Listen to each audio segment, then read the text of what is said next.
Hey guys, tonight we are going to close our eyes and drift back in time, not to a grand marble palace or a hushed senatorial debate, but to the smoky, chaotic and surprisingly flammable back alleys of ancient Rome. Imagine for a moment that the gentle hum of your refrigerator is replaced by the distant clatter of cartwheels on cobblestone, and the soft glow of your screen is the flickering, unreliable light of a single olive oil lamp. You're lying on a straw mattress several stories up in a creaking wooden apartment block, and the most common smell besides cheap wine and your neighbor's cooking is the faint, ever-present scent of old smoke, a constant nagging reminder that your entire world could go up in flames at any moment. And if it did, your plan A, B and C for survival would basically be, well, let's be honest, you probably won't survive this. There is no fire alarm, no escape route, and certainly. So before you get comfortable, take a moment to like the video and subscribe, but only if you genuinely enjoy what I do here. I invite you to leave a comment sharing where in the world you're tuning in from and what time of day it is for you. It's always warming to know how vast our community of nocturnal historians reaches. Now settle in, let your breathing slow, your eyelids feel heavy, you're in late Republican Rome, and the city is not the pristine postcard of your imagination. Forget the sweeping vistas of gleaming white temples and orderly forums. That's the tourist district, the government-funded marble heart of an otherwise rickety, organic, and dangerously overgrown beast. You live where the other million or so people live, in the insulae, the island block. These are the tenements, the apartment buildings of the Roman world, and they are, to put it mildly, a catastrophe waiting to happen.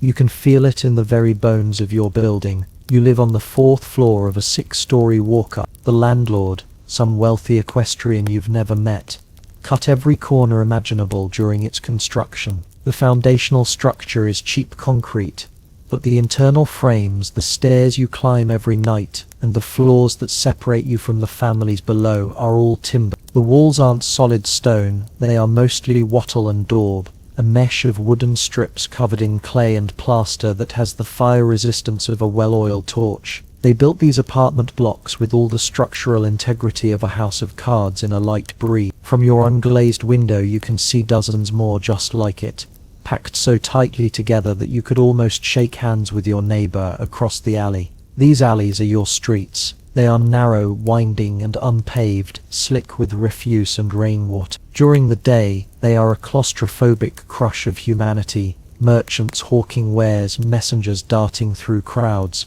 mules stubbornly refusing to move.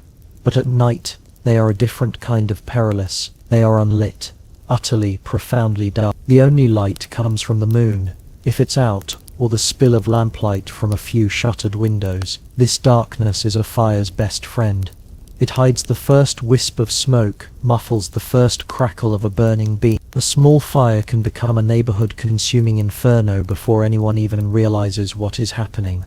The danger isn't just outside, it's inside with you. There are no chimneys in your small apartment, just a hole in the roof to let out some of the smoke from your cooking brazier. This small metal bowl of hot coals is where you warm your food, heat your water, and huddle for warmth on a cool night. It sits on the floor, an open flame in a room, filled with flammable things, your straw-stuffed bedding, the cheap wool of your tunic, the wooden trunk that holds your few possessions. Next to your bed is an oil lamp, a little clay saucer of olive oil with a linen wick. Its gentle light is a comfort, but if you knock it over in your sleep, its fuel will spread across the wooden floorboards in a hungry liquid sheet. You and everyone in your building use them. Every family has their own little pocket of potential disaster. So much oil for lamps, so much wine to make you forget you left the lamp a little too close to the curtain. This is the state of Rome, a city of immense power and wealth,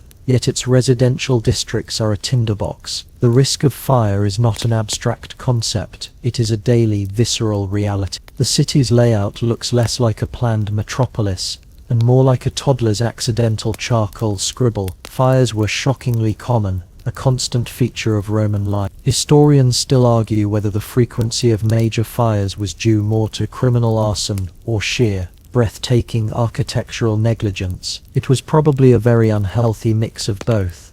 You lie back on your mattress, pulling a coarse blanket up to your chin. You can hear the sounds of the city settling down for the night.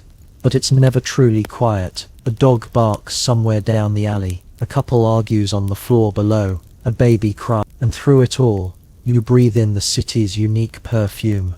Baked bread, sweat, cheap perfume, open sewers, and always that faint, phantom scent of ash. It's the smell of vulnerability, the smell of a city holding its breath, hoping tonight is not the night the flames come. It is a perfect environment, not for civic pride, but for civic panic. And in a place of such constant simmering anxiety, a special kind of person can see not danger, but a once-in-a-lifetime business opportunity. A very, very rich and very, very patient predator is out there, just waiting for the smell of smoke to turn into the smell of money. That predator has a name, and it is a name whispered with a mixture of awe, jealousy, and deep-seated suspicion throughout the city.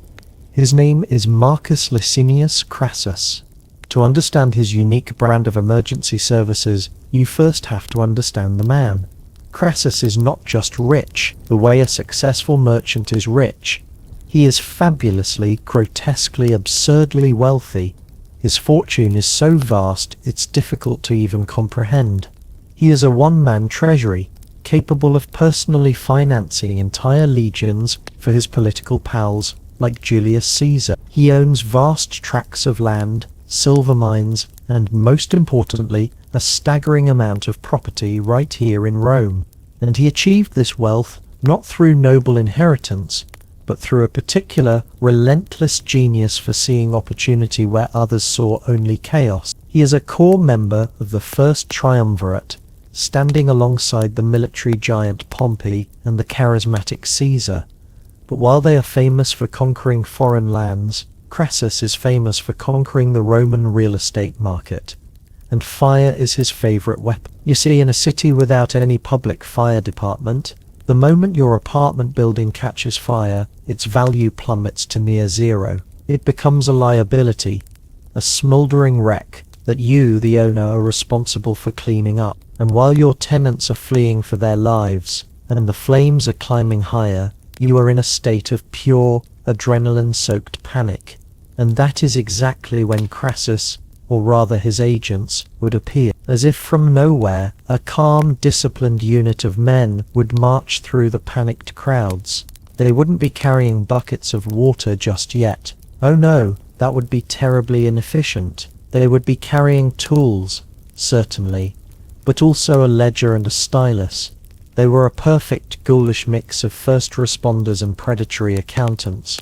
Imagine you are that landlord for a moment. You've rushed from your comfortable villa on the Palatine Hill, and you arrive to see your investment, your primary source of rental income, being devoured by a greedy orange blaze. People are screaming, the air is thick with acrid smoke, and then a well-dressed man taps you on the shoulder. He's strangely calm. He represents Marcus Crassus. He gestures to the inferno and makes you a simple proposition. Your building is doomed. It's a total loss. But Lord Crassus is willing to take it off your hand. He will purchase the land and whatever is left of the structure from you, right here, right now, for a tiny fraction of its pre-fire value. A shockingly low-ball offer. You might scoff, insulted, but then the man gives a slight, patient smile. You see, this offer is conditional. If you accept the price and sign the deed over, Crassus's fire brigade, who are conveniently standing by, will immediately leap into action and fight the flames. They will work to save not only what's left of your former building, but also the adjacent properties, which, very often, Crassus already happened to own. If you refuse, well, the man will simply nod, turn, and his highly trained brigade of 500 slaves will stand down. They will simply stand there, arms folded, and watch it burn to the ground alongside you. It was a business model of beautiful, breathtaking cruelty, a fire sale in the most literal sense of the word. They offered a single, expensive brand of insurance, and the premium was your dignity and most of your net worth. These were not public servants. They were a private for-profit venture, and their service was not putting out fires, Their service was asset acquisition. They were a real estate agency with a bucket brigade, and the whispers that followed Crassus everywhere were dark. Historians still debate the darkest accusation against him. Did his agents simply respond to fires with ruthless speed, or did they, on particularly slow nights for business, occasionally help a fire along its way? Was a misplaced oil lamp truly an accident when it happened in a key property connecting two of Crassus's other holdings? There is no definitive proof, of course. No whistleblower ever survived to write a tell-all memoir, but in a city powered by gossip, the rumor was people believed that Crassus didn't just chase fires, sometimes he created them. It added a whole new layer to his public image. Not just a businessman, but a kind of gentle, aristocratic arsonist, a fire-starting fireman. It was the perfect, terrifyingly effective scam, preying on human despair in real time. For the average Roman, the glow of a distant fire was a cause for fear. For Crassus, it was the warm, comforting glow of a spreadsheet coming together perfectly. The entire city was his tinderbox, and he was the only man in town selling matches and fire extinguishers from the same cart. And now, as your eyelids grow heavier, just imagine his men arrive, disciplined, calm, waiting for a signature, their faces lit by the flames they may or may not be willing to extinguish. Now, let your mind drift deeper into the peculiar logic of this burning real estate scheme. It wasn't just a random act of vulture-like opportunism.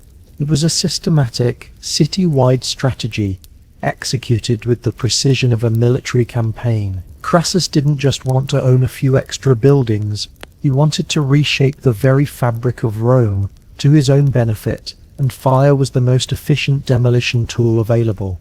Think of it from his cold, calculating perspective. Rome is a tangled mess of private property. An old family might own a single, stubbornly held tenement that sits right in the middle of a block that Crassus is trying to consolidate. They refuse to sell. They have sentimental attachments, or perhaps they're just asking for a price he deems unreasonable. He can't force them out legally, so he waits. He waits for the inevitable. Sooner or later, a fire will start in that part of the city. It could begin in the neighboring building or 2 blocks away. But in the densely packed urban sprawl, fire spreads, and when that stubborn family's building is finally threatened, their sentimental value turns into primal fear. That's when his agents perform their little theatrical routine. They arrive, they make the offer, and they turn the owner's panic into Crassus's profit. Once the smouldering property is signed over for a pittance, the real work begins. Crassus's team of architects and builders, whom he also owned, of course, because vertical integration is just smart business, would swarm the site. They would clear the rubble, often while it was still hot. Where a shoddy, fire-prone 5-story timber insula once stood, they would erect a new one. But this one would be built, if not to a higher safety standard, then certainly to a higher profit margin. Maybe he'd use more brick and less timber on the lower floors. Not out of the goodness of his heart, mind you, but because a more durable building was a better long-term asset. It was also easier to charge higher rents if the tenants felt slightly less likely to be cooked in their sleep. It was a very gentle, almost imperceptible form of gentrification by flame. He used this method to carve out entire sections of the city for himself. His property portfolio grew block by block, fire by fire. He was playing a grand game of urban monopoly, and every fire was a community chest card that read, "Your neighbor's apartment block is on fire. Collect their property for a fraction of the cost." He became the largest single landlord in Rome, and his rental income was colossal. This steady torrent of cash from thousands of tenants funded his political ambitions and allowed him to bankroll his more famous colleagues, keeping him at the very center of Roman power. One of the most cunning aspects of this whole enterprise was its perfect legality. It was shameless, yet morally bankrupt, absolutely. But technically it was just business. A willing seller, a willing buyer, a contract signed. Who could prove coercion? The seller was just making a rational choice in a moment of extreme duress. Who could prove arson? Roman law enforcement was famously bad at investigating anything that required more effort than catching a purse snatcher in the act. Crassus was always one step removed, a respectable senator living in his lavish domus, while his anonymous efficient agents did the dirty work in the smoke-filled streets. And let's not forget the fire brigade itself. The corps of 500 men. This wasn't just a bucket brigade. It was a highly trained, specialized unit. He invested in them. They were architects, carpenters, and engineers. They knew buildings. They knew how they were constructed, and more importantly, how they fell apart. Historians have noted that they were skilled in demolition. When they arrived at a fire, they were just as likely to get out the axes and pull a building down to create a firebreak, as they were to douse it with water. This too served his business interest. By sacrificing one half-burned building, perhaps one he hadn't been able to acquire just yet, he could save a whole row of tenements that he already owned. The decisions they made on the ground were not about saving the most lives. They were about protecting the most assets on Crassus's balance sheet. It was a cold, hard financial triage performed with axes and water buckets. So as you sink deeper now, just picture a fire not as a disaster but as an urban renewal project. The orange glow of the flames is just the light of a new spreadsheet being filled in. One column for expenses, one much larger column for long-term profit. A city breathing, groaning, and periodically being purged by fire, all to the quiet financial benefit of one man who understood that in chaos there is always... Before Crassus perfected his cynical enterprise, and long before any emperor considered a public solution, Rome wasn't entirely without protection. It was just that the protection it had was breathtakingly, almost comically inadequate. Let your mind drift back even further now, into the generations before Crassus.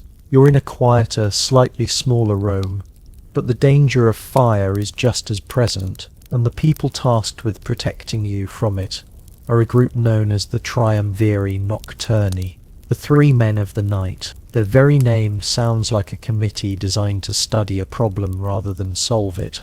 They were, in essence, the city's very first attempt at a combined police and fire service, and they were masters of neither. These three men were low-ranking magistrates, public officials whose careers were not exactly on the fast track to the consulship. Being appointed a Triumvir Nocturnus was not a prestigious job. It was a thankless, difficult, nocturnal grind. Their primary responsibility was to patrol the streets of Rome after dark, theoretically to maintain order and act as a first line of defense against crime and, of course, fire. They were in charge of a handful of public slaves, who were stationed at various points around the city, near the gates and major public buildings, equipped with the most basic of firefighting tools, buckets and ladders. Imagine this pathetic scene. A fire breaks out in your tenement building. Someone, bless their heart, manages to run through the dark and dangerous streets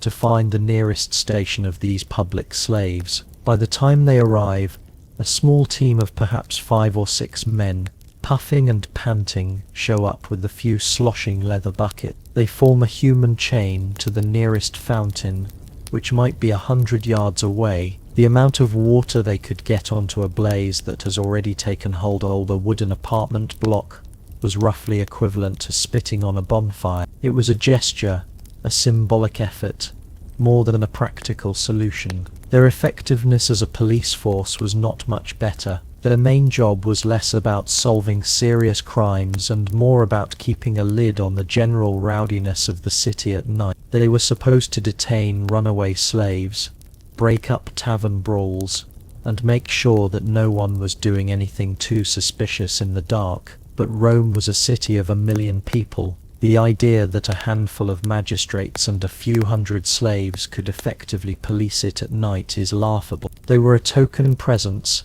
more likely to be found huddled in a sheltered archway to avoid the night chill than actively patrolling the labyrinthine alleys. Historians still argue whether the Triumviri Nocturni were more of a deterrent to criminals, or just a convenient source of napping public servants. Their reputation among the populace was not stellar. They were seen as ineffective, slow, and probably just as corruptible as any other minor official looking to supplement their meager income. You can almost feel the frustration. You're lying in your bed, and you smell that dreaded scent of smoke. Your first thought isn't help is on the way. Your first thought is a weary, resigned sigh. You know that even if the Triumvirate's men do show up, it will be too little, too late. Their presence was more about reassuring the wealthy citizens in their stone villas that something was being done, rather than actually doing something effective for the common people packed into the flammable insul. Their mandate was vague, their resources were scarce, and their motivation was likely even scarcer. One quirky fringe detail about their duties involved checking that citizens were complying with the lights-out rules of to prevent fires.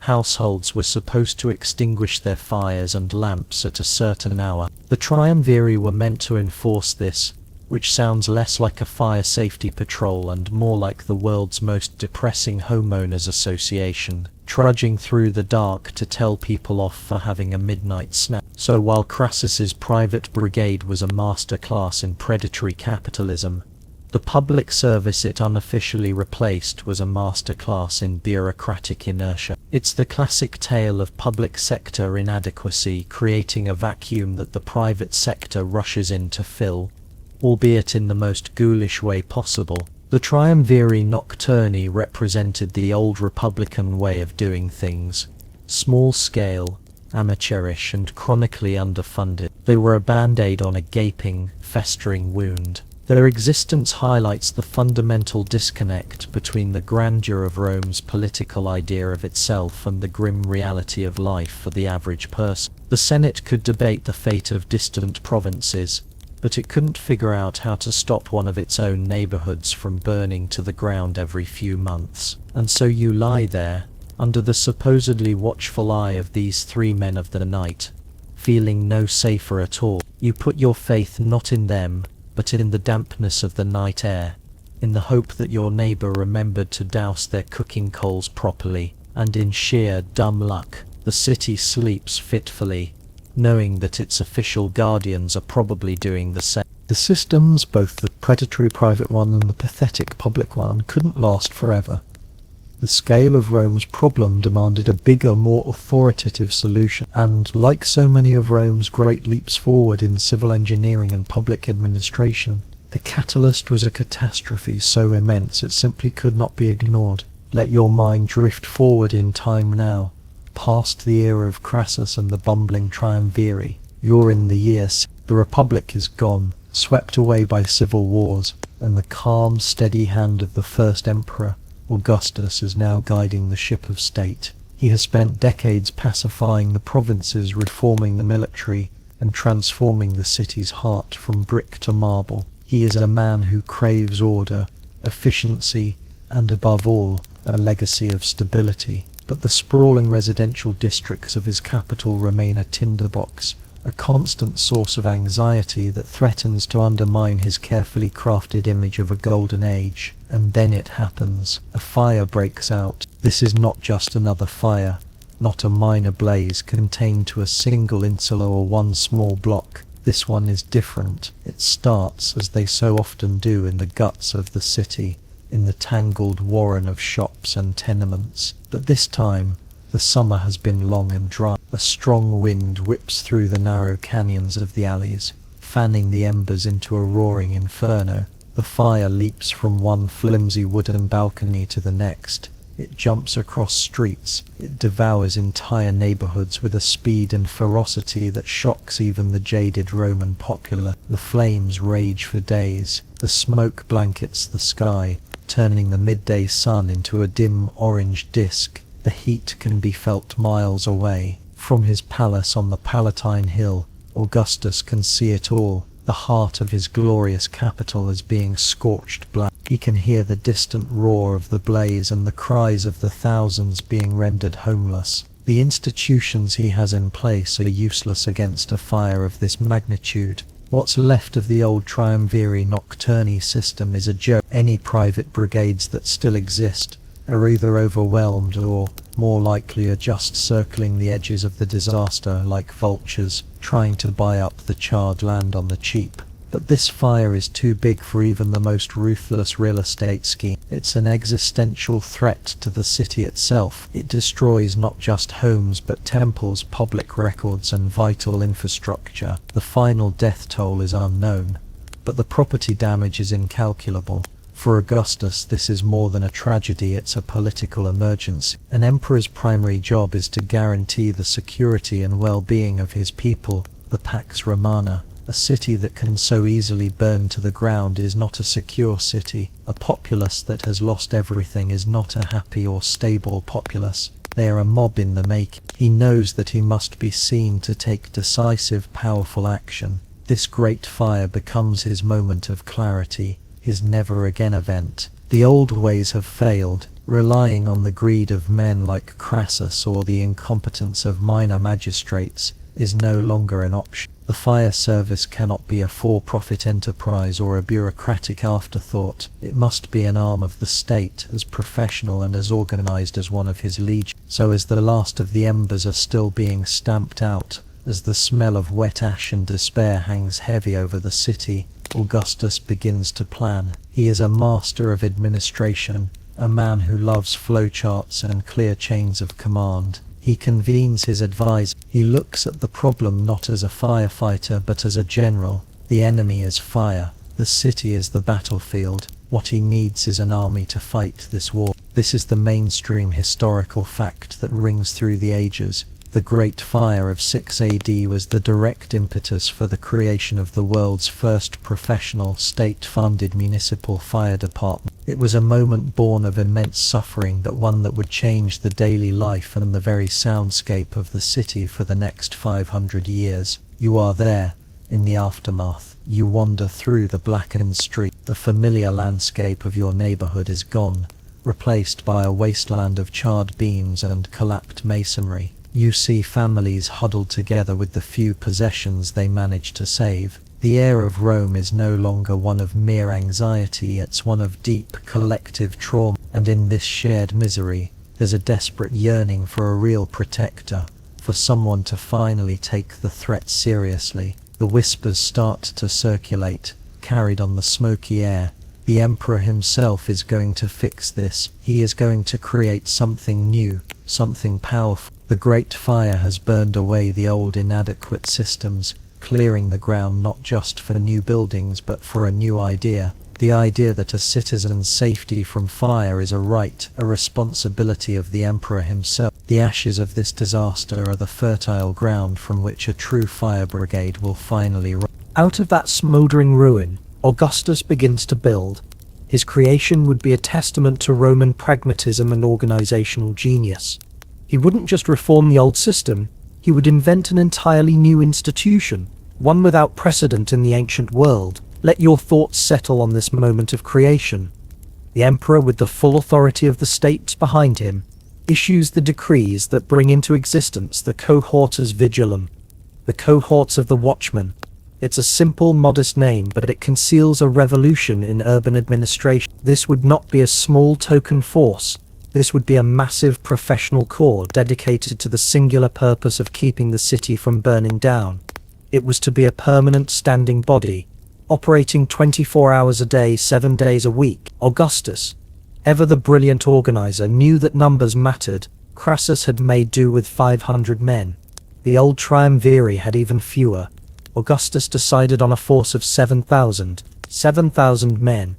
Think about that number. In an era when a Roman legion, the primary unit of military might, consisted of about 5,000 soldiers, the emperor was dedicating 1.5 legions worth of manpower just to fight fires in his capital city. It was an enormous investment of resources, a clear signal to the people of Rome that he was taking their safety seriously. This wasn't just a fire brigade, it was a fire army. He structured them with military precision because that was the organizational model he knew and trusted best. The Vigiles, as they would come to be known, were organized into 7 cohorts. Each cohort was composed of about 1,000 men, and each cohort was further subdivided into 7 centuries, each commanded by a centurion. Just like in the regular army, it was a clear hierarchical chain of command designed for rapid response and discipline under pressure. This wasn't a loose collection of men with buckets.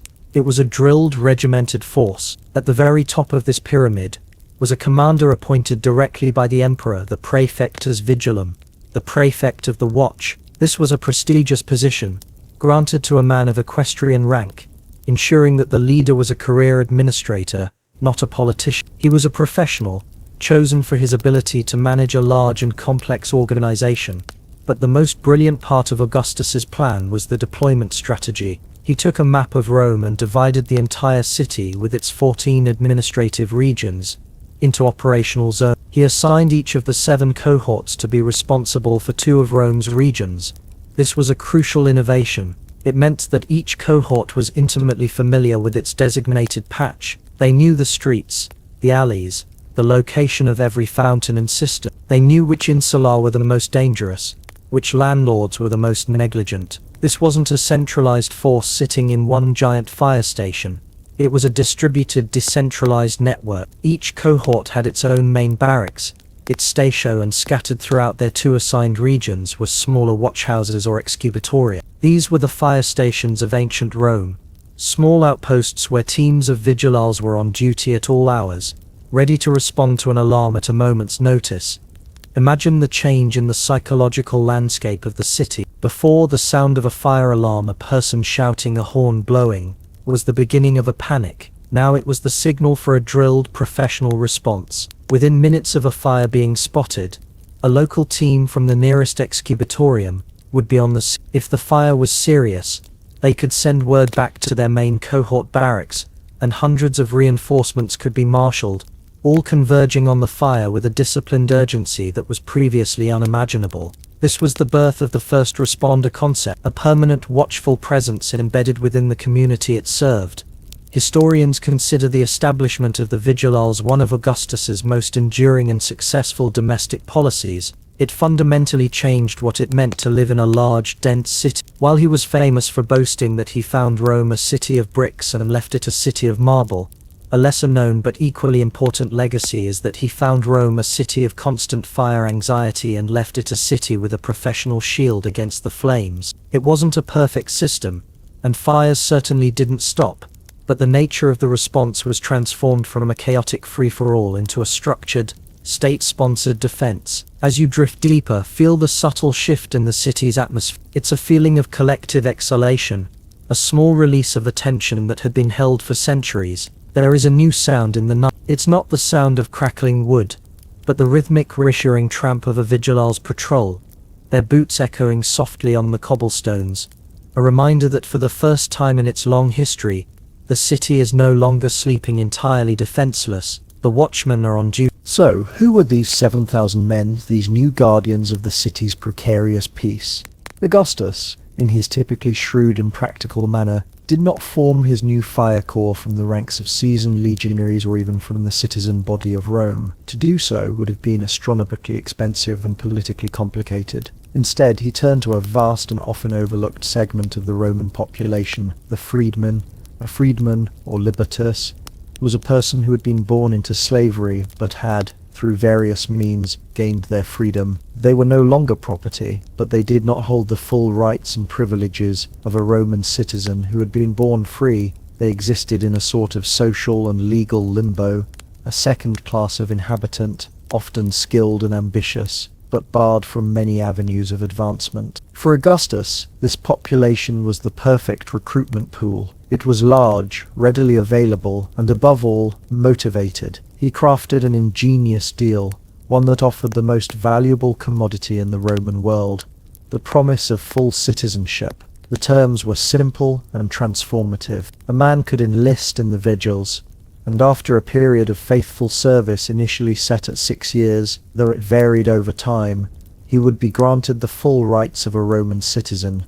His children would be born as full citizens. It was a powerful engine of social mobility, an unprecedented pathway for a former slave to see his family integrated into the very heart of the Roman state. Suddenly, the dangerous, dirty, and demanding job of a firefighter became one of the most attractive career options for a huge number of men who had no others. It was a chance to erase the stain of their past and secure a future for their descendants. This decision had a profound impact on the character of the force. The Vigiles became a melting pot of the Roman world. These were not men from established Roman family. They came from all corners of the empire. Men who had been captured in war, or born to enslaved parents on some distant agricultural estate. They were Gauls, Greeks, Syrians, Egyptians, North Africans. They brought with them a diversity of languages, cultures, and experience. The barracks of a Vigiles cohort would have been a babel of different accents and customs, all bound together by a shared purpose and a shared hope for a better future. Historians still debate the precise legal status of serving Vigiles. Were they considered slaves of the state during their service, or were they in a unique category all their own? It seems they occupied a unique grey area, a transitional state between servitude and freedom, a kind of civic purgatory.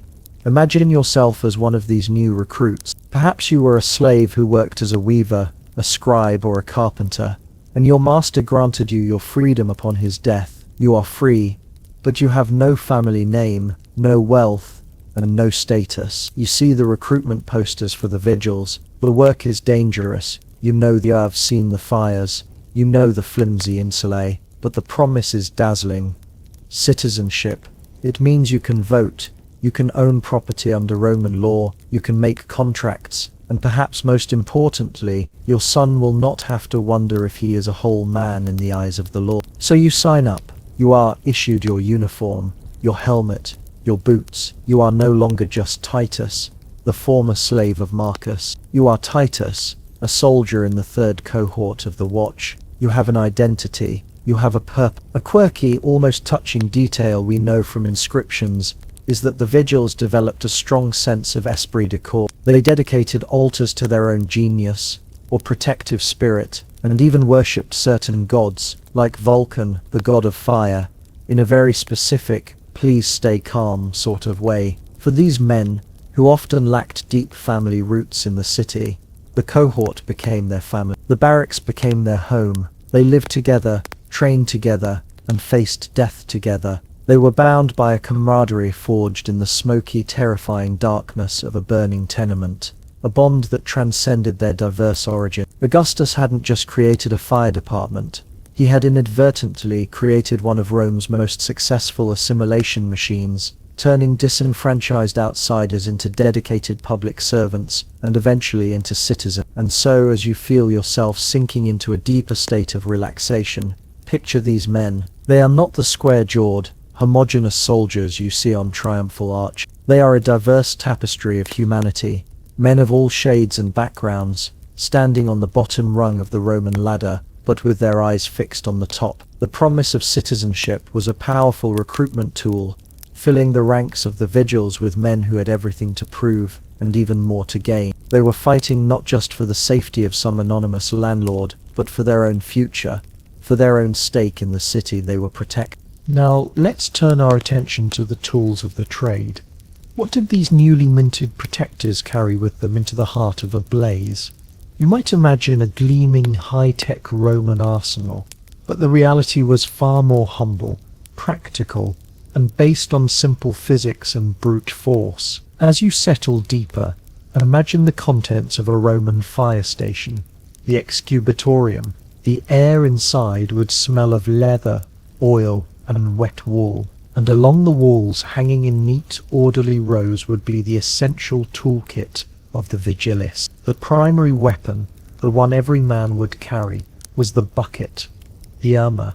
It was usually made of leather, sometimes of rope sealed with pitch, and it was the foundational element of their entire operation. Getting water to the fire was the name of the game, and for that you needed hundreds of buckets and a long, snaking line of men to pass them from the nearest water source. Next to the buckets you would see the axes, the delabra. These were heavy-duty, versatile tools, similar to a modern pickaxe. One side was a blade for chopping through wooden beams, doors, or partitions. The other side was a point, perfect for prying, punching holes in walls, or most importantly for demolition. The Vigiles were masters of the fire break. Often, the most effective way to stop a fire from spreading through a block of densely packed insulae was not to douse the burning building, but to tear down the one next to it. creating a gap that the flames could not jump. This required courage, speed, and a brutal kind of architectural triage. The centurion in charge would have to make a split-second decision: sacrifice this building to save the rest of the street. Then the order would be given, and the men with the laughably would swarm the structure, methodically and rapidly tearing it to pieces. It was a destructive, yet ultimately defensive act. Then there were the ladders, of course, the skella. They would have various lengths, essential for reaching the upper floors of the towering apartment blocks. But perhaps more interesting were the grappling hooks and poles, the unseen pert. These long poles with hooks on the end were used to pull down burning roofing material, collapsing balconies, or anything that threatened to fall on the men below. It was a way to control the deconstruction of a burning building from a relatively safe distance. You can just picture them, can't you? Silhouetted against the orange glow. Men with long poles reaching up into the chaos, like strange mechanical birds, trying to impose some small measure of order on the inferno. One of the most uniquely Roman and slightly comical tools in their arsenal were the blankets and mats, the center. These were large pieces of cloth, often made of felt or heavy wool. Before heading into a dangerous area, the Vigiles would douse these blankets in water. But they weren't for putting out the fire directly, they were for protection. They could be worn as a crude water-soaked cloak to shield against the heat and falling embers, or they could be used to beat at smaller flames, smothering them of oxygen. But the most interesting use of the centones was a strange alchemical mixture. The men would soak them not just in water, but in sour wine, or vinegar. Why? Well, there was a widespread belief at the time that vinegar had fire-retardant properties. It was the Roman equivalent of a chemical extinguisher. A quirky tidbit from the historian Pliny suggests that mattresses soaked in vinegar were particularly effective at resisting flames. Whether it actually worked is a matter of scientific debate. The water did most of the work, but the belief was strong. So you have this wonderfully vivid image of Roman firefighters, smelling faintly of a salad dressing, bravely wading into a blaze. They also had a range of smaller, more specialized tools. They carried saws for cutting through timber, sledgehammers for breaking down walls, and even rudimentary siphons for moving water. The men themselves were equipped with sturdy leather boots, sometimes with hobnails for better grip, and simple metal helmets, more to protect from falling debris than from any human enemy. It was a low-tech but highly effective system that relied on manpower, organization, and a deep practical understanding of how buildings burn. There was no magic bullet. Their success depended on the coordinated application of these simple tools, wielded with discipline and courage. As you continue to drift, let your mind rest on these objects: a leather bucket, a heavy axe, a vinegar-soaked blanket. Simple things, but in the right hands, they were the difference between a minor incident and a citywide disaster. They were the humble instruments that kept the dream of Rome from turning to. Now, let's turn our attention to the tools of the trade. What did these newly minted protectors carry with them into the heart of a blaze? You might imagine a gleaming high-tech Roman arsenal, but the reality was far more humble, practical, and based on simple physics and brute force. As you settle deeper, imagine the contents of a Roman fire station, the excubatorium. The air inside would smell of leather, oil, and wet wool, and along the walls, hanging in neat, orderly rows, would be the essential toolkit of the Vigiles. The primary weapon, the one every man would carry, was the bucket, the armor. It was usually made of leather, sometimes of rope sealed with pitch, and it was the foundational element of their entire operation. Getting water to the fire was the name of the game, and for that you needed hundreds of buckets and a long, snaking line of men to pass them from the nearest water source. Next to the buckets you would see the axes, the delabra. These were heavy-duty, versatile tools, similar to a modern pickaxe.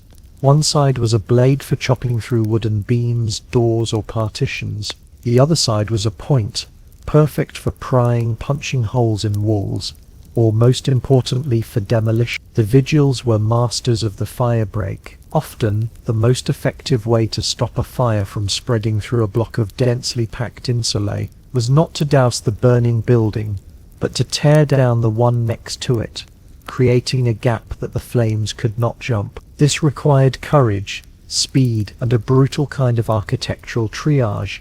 The centurion in charge would have to make a split-second decision: sacrifice this building to save the rest of the street. Then the order would be given, and the men with the laughably would swarm the structure, methodically and rapidly tearing it to pieces. It was a destructive, yet ultimately defensive act. Then there were the ladders, of course, the scala. They would have various lengths, essential for reaching the upper floors of the towering apartment blocks. But perhaps more interesting were the grappling hooks and poles, the unseen pert. These long poles with hooks on the end were used to pull down burning roofing material, collapsing balconies, or anything that threatened to fall on the men below. It was a way to control the deconstruction of a burning building from a relatively safe distance. You can just picture them, can't you? Silhouetted against the orange glow, men with long poles reaching up into the chaos, like strange mechanical birds, trying to impose some small measure of order on the inferno. One of the most uniquely Roman and slightly comical tools in their arsenal were the blankets and mats, the center. These were large pieces of cloth, often made of felt or heavy wool. Before heading into a dangerous area, the Vigiles would douse these blankets in water. But they weren't for putting out the fire directly, they were for protection. They could be worn as a crude water-soaked cloak to shield against the heat and falling embers, or they could be used to beat at smaller flames, smothering them of oxygen. But the most interesting use of the centones was a strange alchemical mixture. The men would soak them not just in water, but in sour wine, or vinegar. Why? Well, there was a widespread belief at the time that vinegar had fire retardant properties. It was the Roman equivalent of a chemical extinguisher. A quirky tidbit from the historian Pliny suggests that mattresses soaked in vinegar were particularly effective at resisting flames. Whether it actually worked is a matter of scientific debate. The water did most of the work, but the belief was strong. So you have this wonderfully vivid image of Roman firefighters, smelling faintly of a salad dressing, bravely wading into a blaze. They also had a range of smaller, more specialized tools. They carried saws for cutting through timber, sledgehammers for breaking down walls, and even rudimentary siphons for moving water. The men themselves were equipped with sturdy leather boots, sometimes with hobnails for better grip, and simple metal helmets, more to protect from falling debris than from any human enemy. It was a low-tech but highly effective system that relied on manpower, organization, and a deep practical understanding of how buildings burn. There was no magic bullet. Their success depended on the coordinated application of these simple tools, wielded with discipline and courage. As you continue to drift, let your mind rest on these objects: a leather bucket, a heavy axe, a vinegar-soaked blanket. Simple things, but in the right hands, they were the difference between a minor incident and a city-wide disaster. They were the humble instruments that kept the dream of Rome from turning to. The duties of the Vigiles did not end when the sun came up and the threat of fire slightly receded. Augustus, ever the pragmatist, saw his new corps of 7,000 men and thought, why let a perfectly good city-wide patrol network go to waste during the daytime? And so the cohortes vigilum were given a second, equally important responsibility. They became Rome's first real police force. Their formal title, Cohorts of the Watchmen, hints at this dual role. They weren't just the incendiarii, they were the Vigiles, the Watchers. This expansion of their duties made perfect sense. They were already distributed throughout the city, they had a clear chain of command, and they patrolled the streets at night, the time when most petty crime occurred. Giving them police powers was just an efficient use of an existing resource. Their police duties, however, were not what you might imagine. They were not grizzled detectives investigating complex murder conspiracies like in a modern crime drama. High-level criminal investigation and prosecution remained in the hands of other magistrates. The Vigiles were the beat cops of the ancient Erd. Their jurisdiction was the street. They dealt with the everyday, low-level crime and public nuisances that plagued a massive, crowded metropolis. Their primary targets were thieves, burglars, and runaway slaves. At night, their patrols were a deterrent to anyone thinking of breaking into a shop or a ground-floor apartment. If they caught a thief in the act, they had the authority to arrest them on the spot. They would then hold the suspect in a cell at their cohort's barracks until they could be brought before the proper magistrate, who was their own commander, the praefectus vigilum. This prefect had the power to administer summary justice for minor offences, floggings, fines, and other lovely non-sleep-inducing punishments. This dual role is a major historical fact about them. The Vigiles were as much a police force as a fire brigade. This created a strange and sometimes contradictory public image. On the one hand, they were the brave heroes who saved you from a fiery death. On the other hand, they were the grumpy watchmen who would arrest your cousin for getting into a drunken brawl at a tavern. They were both your saviours and your hall monitors. You can imagine the slightly awkward dynamic. The same centurion who directed his men to save your insula from a fire might show up at your door the next day to investigate a complaint about your noisy party. One of the quirkier and more fringe aspects of their policing duty was their role as unofficial lost and found officers. In a city as chaotic as Rome, things were constantly going missing. Tools, animals, even children. The local Vigil station house often became the first port of call for a citizen in distress. While there was no formal missing persons bureau, the watchmen on patrol were the eyes and ears of the neighborhood. They knew the local characters, the usual troublemakers, and where a lost child might likely wander. We have evidence from inscriptions and papyri of people thanking the Vigiles for helping recover stolen property or finding a runaway apprentice. However, historians have a lively debate about just how effective or even how fair their policing was. They were, after all, primarily recruited from the ranks of former slaves, and they were policing a populace that could be deeply prejudiced against them. A freeborn citizen, especially a wealthy one, might have looked down upon a Vigilus with contempt, seeing him not as a legitimate authority figure but as a glorified watch slave. There were likely countless instances of altercations,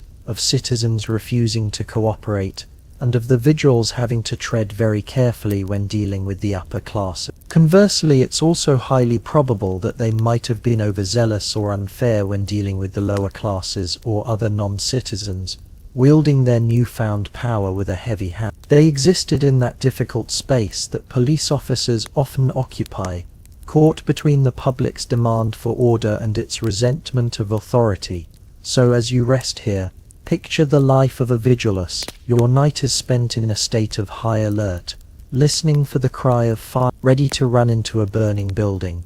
Your day, by contrast, is a long, often tedious trudge through your assigned district. You break up arguments between merchants, you tell people to sweep the garbage from their storefronts, you chase after petty pickpockets in the forum, and you listen patiently to a woman who is convinced her neighbor has stolen her prize-winning chicken. It's a job that requires a strange mix of explosive courage and profound patience. It's a life of fires and misdemeanors, of grand emergencies and mundane squabble. It's the full, messy and exhausting tapestry of urban life, and the Vigiles were right in the middle of it all, trying to keep a lid on the beautiful, chaotic pot that was.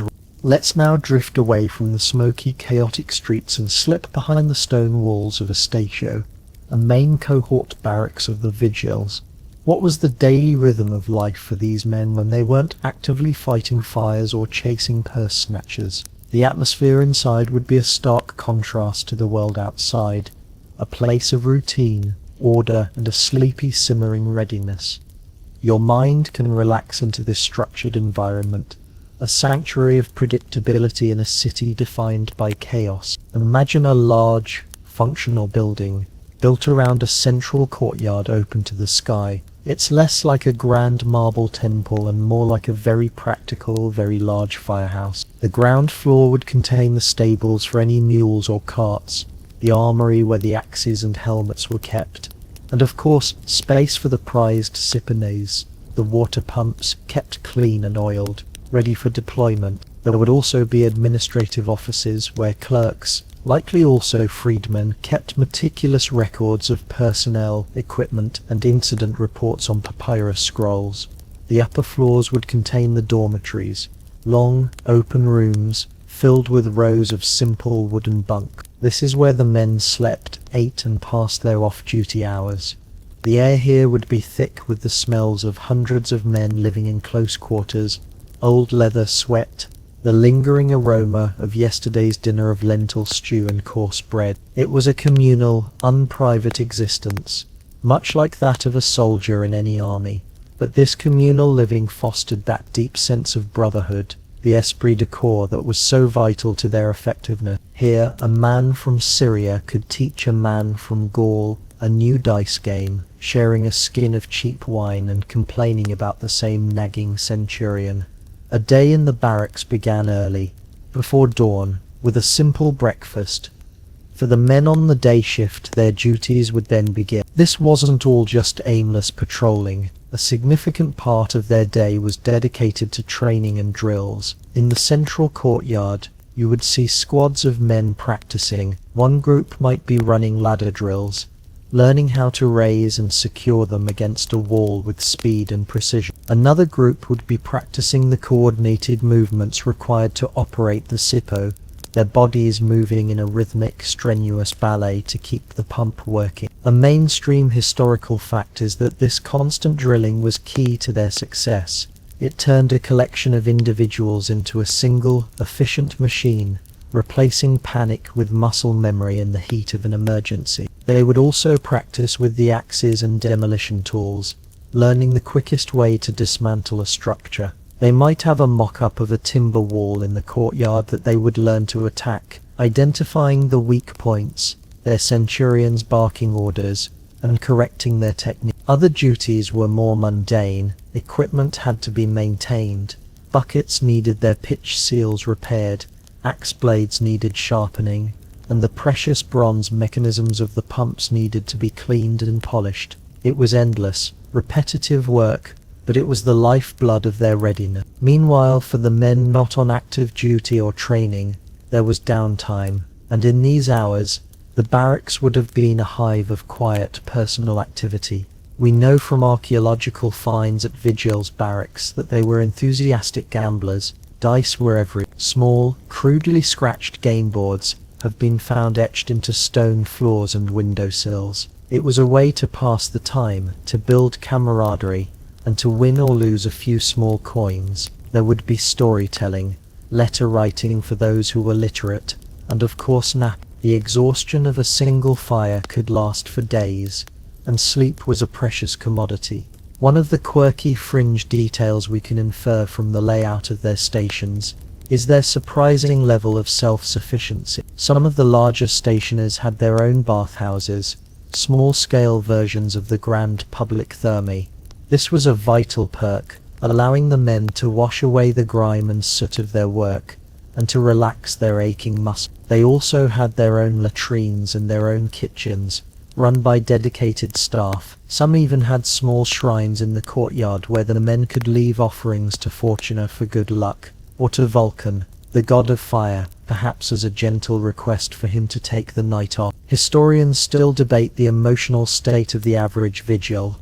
Was it a life of constant dread, or did the routine and brotherhood create a sense of secure purpose? It was likely both, a tension between the quiet safety of the barracks and the ever-present knowledge that a single shout could shatter it in an instant. As you sink deeper now, just feel the peaceful rhythm of this play. The distant sound of a hammer striking an anvil, the low murmur of voices from a dormitory, the clatter of dice on a stone floor. It's a steady, predictable world, a small island of order. The city could burn, but here, in the heart of the station, there was a comforting, sleepy route.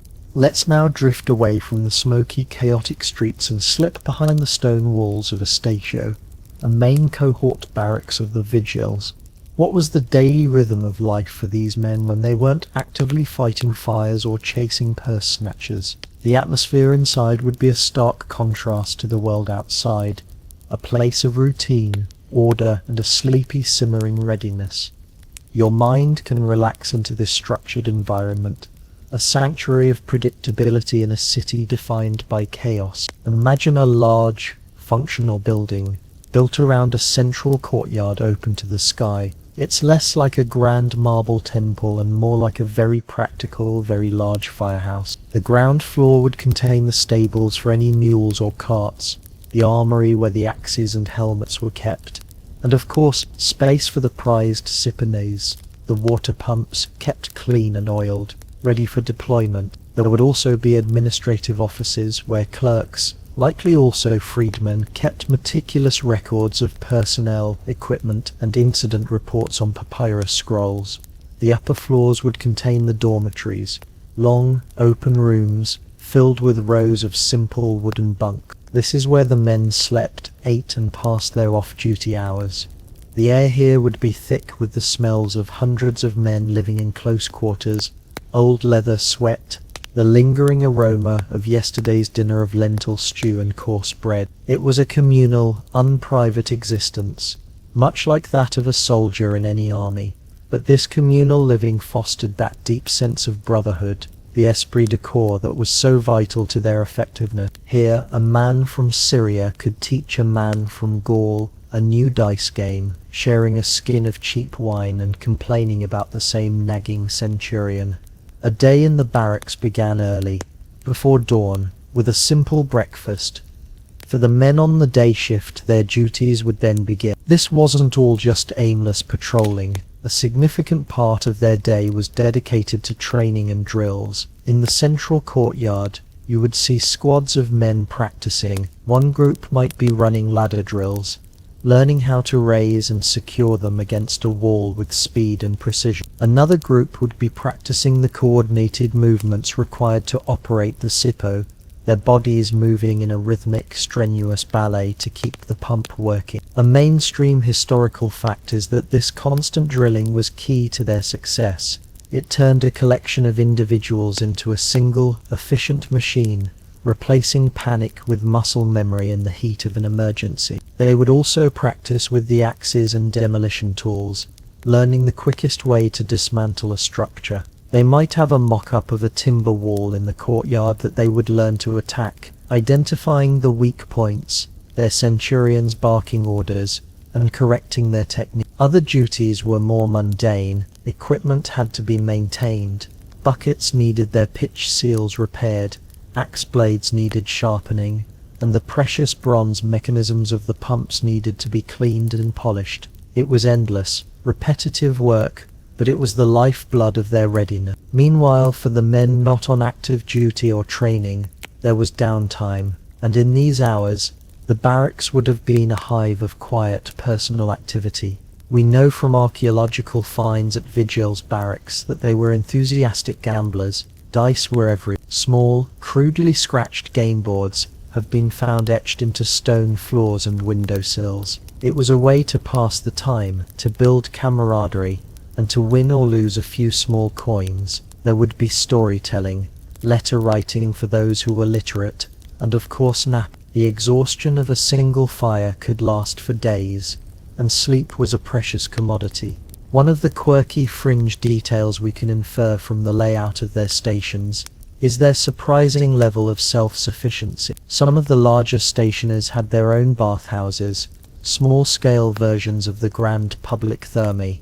This was a vital perk, allowing the men to wash away the grime and soot of their work, and to relax their aching muscles. They also had their own latrines and their own kitchens, run by dedicated staff. Some even had small shrines in the courtyard where the men could leave offerings to Fortuna for good luck, or to Vulcan, the god of fire, perhaps as a gentle request for him to take the night off. Historians still debate the emotional state of the average vigil. Was it a life of constant dread, or did the routine and brotherhood create a sense of secure purpose? It was likely both, a tension between the quiet safety of the barracks and the ever-present knowledge that a single shout could shatter it in an instant. As you sink deeper now, just feel the peaceful rhythm of this play. The distant sound of a hammer striking an anvil, the low murmur of voices from a dormitory, the clatter of dice on a stone floor. It's a steady, predictable world, a small island of order. The city could burn, but here, in the heart of the station, there was a comforting, sleepy route. The life of a Vigiles was not all high-stakes drama and heroic battles against infernos. Far from it. Much of their time was spent dealing with a host of less glamorous, yet equally vital urban problems. Once Augustus had established this reliable citywide patrol network, it became the default solution for all sorts of civic headaches. Let your mind settle now into the more mundane, the delightfully dull, the everyday grind of a Roman watchman.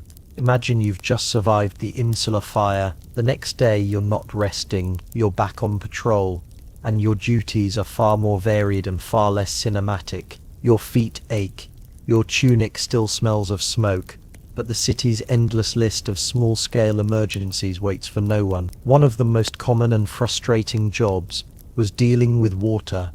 Not the lack of it, as in a fire, but the excess of it. Rome's famous aqueducts were marvels of engineering, but the local distribution pipes, often made of lead or terracotta, were prone to leaks and breaks. A burst water main in a narrow alley could quickly turn the street into a muddy swamp, undermining the foundations of nearby buildings and creating a public health hazard. Whose job was it to deal with this? The Vigiles, of course. They had the tools for digging, the manpower to cordon off the area, and the authority to get things done. So your afternoon might be spent knee-deep in murky water, helping to excavate a broken pipe, a far cry from the heroic silhouette you cut against the flames the night before. This maintenance role is a frequently overlooked but historically crucial aspect of their work. Then there were the collapses. Those shoddily built insulae didn't always need a fire to come crashing down. Sometimes due to poor construction, soil subsidence, or just old age, a building would simply give way. The Vigiles were the first responders for these incidents too, transitioning instantly from firefighters to an urban search and rescue team.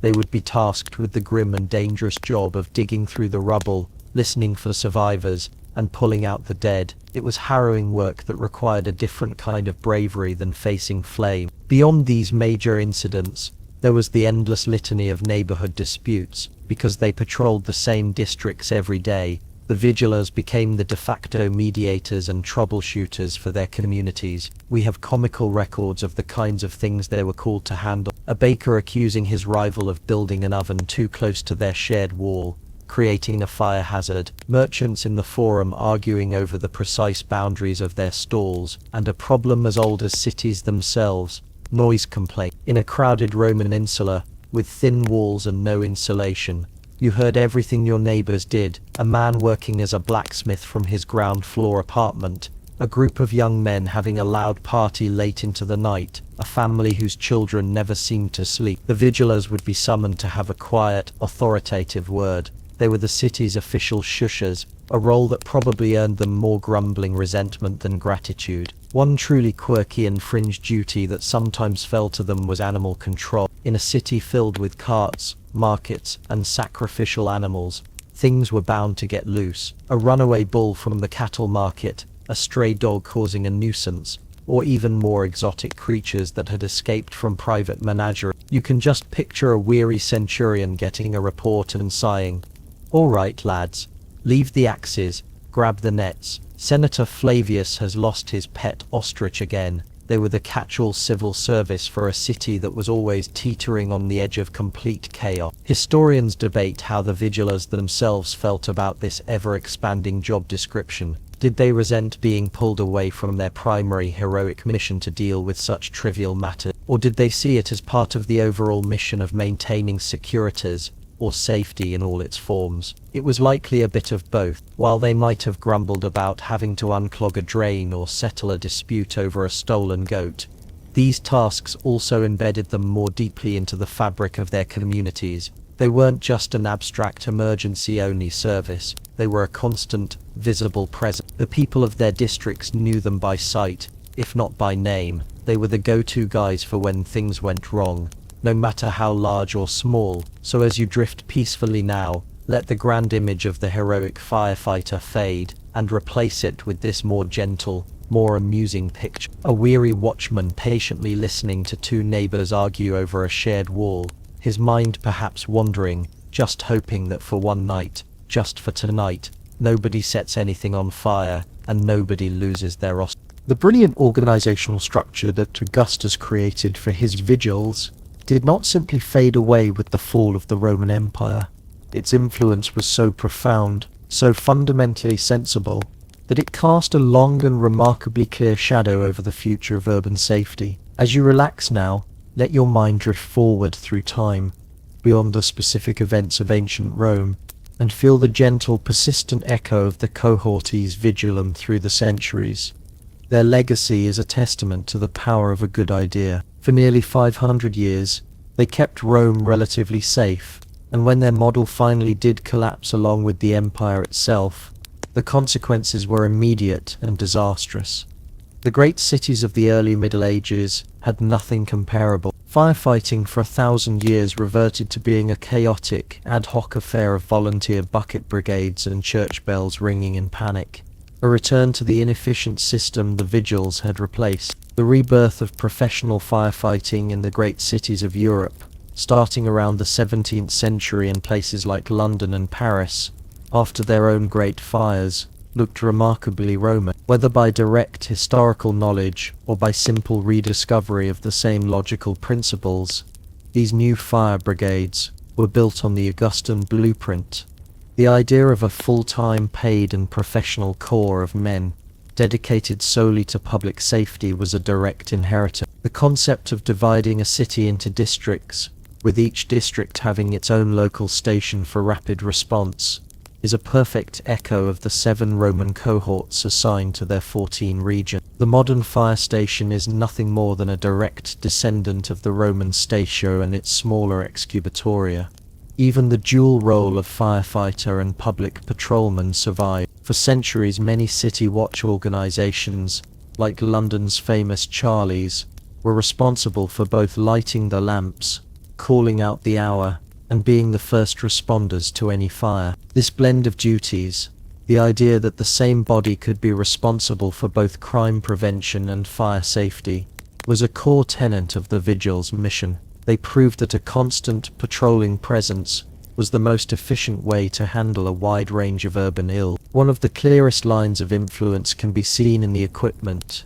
While technology evolved, the foundational tools remained the same for a remarkably long time. The axe for demolition and forced entry, the ladder for vertical access, and the hook for pulling down dangerous structures, are still standard issue in any fire engine today. The Roman delabra is the direct ancestor of the modern firefighters' Halligan bar and flathead axe, but the most striking parallel is with the Sipo. That Roman hand pump, with its dual pistons and swiveling nozzle, was the great-grandfather of every fire engine that followed. When manual pumps were repopularized in Europe in the 1600s, their designs were often uncannily similar to the descriptions left by Hero of Alexandria. The principle of creating a pressurized, aimable stream of water, which was the Sipo's great innovation, remains the absolute bedrock of modern firefighting. The long shadow of the Vigiles even touches on the legal and social aspects of firefighting. The Roman concept of a fire break, the legal right of a fire commander to order the destruction of private property to save the public good, is a legal principle that exists in municipal codes all over the world today. This mainstream historical fact of their influence on law and organization is undeniable. Historians also see a parallel in the social role of the firefighter. The Vigiles, recruited from a low-status group but given a vital and respected public role, created a unique social identity. This tradition continues today. Firefighters are often seen as working-class heroes, embodying a spirit of civic duty, courage, and camaraderie that transcends ordinary employment. That special esprit de corps we saw in the Roman barracks is alive and well in every firehouse, chili cook-off, and station house prank. So as you drift deeper, Feel the comforting continuity of it all. The systems that keep your own town or city safe at night are not entirely modern invention. They are part of a long, unbroken chain of thought that stretches all the way back to a smoke-filled day in 6 AD, when an emperor decided there had to be a better way. The idea of a professional, disciplined, and dedicated watchman standing guard over the sleeping city was a Roman one. The organization, the tools, the very spirit of the job, it all began with those 7,000 freedmen, men who traded their service for a stake in the society they protected. The Vigiles are gone, but their shadow, a shadow of safety and order, still stretches over. Every great institution eventually fades. Just as the city of Rome itself rose to unprecedented heights and then slowly crumbled, so too did its faithful guardians, the cohortes vigilum. Let your mind now drift towards this final flickering ember. The process was not a single dramatic event, but a long, slow and weary decline over centuries, a mirror to the fate of the empire they served. You are in the Rome of the 4th and 5th centuries AD. The city is no longer the undisputed center of the world. The emperors have moved to new capitals like Constantinople. The endless flow of wealth from the provinces has slowed to a trickle. The great city is beginning to hollow out. The population, once a teeming mass of over 1 million souls, has started its long, slow decline. As the state's coffers emptied, so did the budget for civic services. The Vigiles were not immune. Maintaining a force of 7,000 men, with their barracks, equipment and payroll, was an enormous expense. The government, beset by barbarian invasions on the frontiers and endless internal strife, had other priorities. The number of Vigiles was likely cut, again and again. Their pay, once a reliable state salary, probably started to arrive late or not at all. The promise of full citizenship upon completion of service, which had been such a powerful recruiting tool for ambitious freedmen, lost its luster. Citizenship itself had been granted to nearly all free inhabitants of the empire centuries earlier, by the Emperor Caracalla, so that special incentive was gone. Recruitment would have become difficult, the quality of the new men likely falling. The grand stationers, the cohort barracks, would have begun to show their age. Roofs would leak and go unrepaired.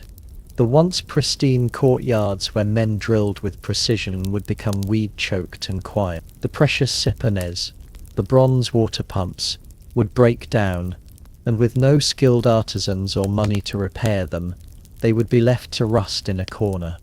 The organization that had been built on discipline and readiness began to fray. Morale, which once ran high, would have plummeted. Why risk your life running into a burning insula for an emperor who lived 1,000 miles away, and a city that could no longer afford to pay you? You can almost feel the apathy setting in, like a slow-moving fog. The nightly patrols become less frequent, their routes short. The watchmen, who once marched with pride, now trudge with a weary resignation. They are no longer the elite, motivated core of Augustus's time. They are just another failing city service in a failing city. The insula are still there, still flammable, but now when a fire breaks out, the response is slower, less organized. The human chain for the bucket brigade is shorter. The axes for demolition are duller. The shouts of the centurion lack their old, crisp authority. Sometimes perhaps the response doesn't come at all. Historians debate the final, definitive end of the Vigiles. There was no official decree disbanding them. Like so many Roman institutions, they simply faded away. As the Western Roman Empire collapsed in the 5th century and the city of Rome was sacked multiple times, the state-sponsored structure that supported the Vigiles vanished completely. They melted back into the shrinking, impoverished populace. Their barracks were abandoned, repurposed as private homes or stripped for building materials. Their proud legacy was forgotten, buried under the rubble of a fallen civilization. For the citizens of Rome it was a slow, terrifying return to the old anxiety. The reassuring tramp of the patrol's boots was gone, replaced by a deep, listening silence. Once again, every flicker of a lamp was a source of fear. Every night, The city held its breath, just as it had done before Augustus. The shield was gone. The long watch was over. As the story of the Vigiles comes to its quiet, gentle end, their memory becomes a single flickering ember in the vast darkness of history. They were a brilliant solution to a timeless problem, a shining example of civic order that burned brightly for half a millennium, before being slowly, inevitably extinguished by the winds of change. The strange and slightly comical history of Rome's first fire brigade is, in the end, a deeply human story. It's a story that began with the greed of one man and the incompetence of a committee, and was transformed by the vision of an emperor. It was carried on the shoulders of thousands of men who were not born to power or privilege, but who found a path to dignity by confronting chaos, armed with little more than buckets, axes, and a profound sense of duty. And now the story is told. The last of the smoke has cleared, and the last echo of the running feet of the Vigiles has faded into the quiet of the past. The city sleeps. The great watchmen are gone, but their long shadow of an idea, the idea of a guardian in the night, remains. All that is left for you to do now is to let the gentle weight of that history settle over you, a warm blanket of time and forgetting. Let your own thoughts begin to soften and drift, following the path of that final, fading ember as it recedes into the soft, quiet, and welcoming dark. There are no more alarms to answer, no more fires to fight. There is only the stillness of the night, and the gentle pull of a deep and peaceful sleep. The watch is over. All is well.